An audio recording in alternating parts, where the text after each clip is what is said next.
ఏందన్నా?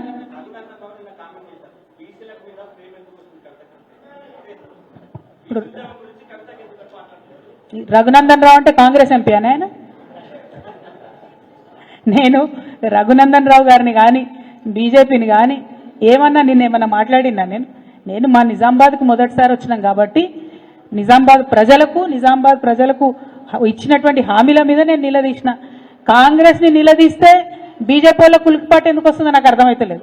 కాంగ్రెస్ నుంచి ఎవరు రిప్లై ఇచ్చిండ్రు అని ఆలోచించేటటువంటి లోపలనే బీజేపీ నుండి 2-3 వచ్చి సీఎం గారికి రక్షణ గోడలాగా నిలబడుతున్నటువంటి పరిస్థితి చూస్తున్నాం. నిజంగా బీజేపీ ఈ రాష్ట్రంలో కాంగ్రెస్కి తోక పార్టీ అయిందని మాత్రం నాకు అర్థమవుతా ఉన్నది. Thank you. జై తెలంగాణ.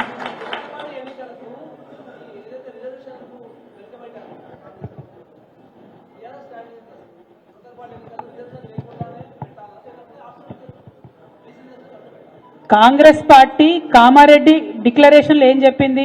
మేము 42% లోకల్ బాడీస్లో బీసీలకు రిజర్వేషన్లు ఇస్తామని చెప్పింది.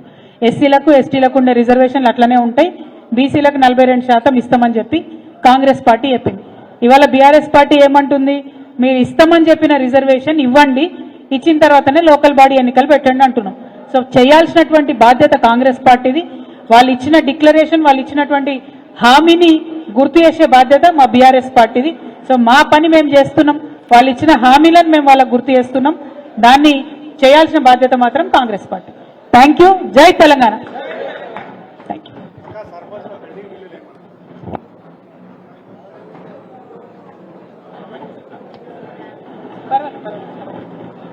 బాన్స్వాడ నుండి వచ్చినటువంటి మిత్రులు కూర్చోండి, ఒక 2 నిమిషాలు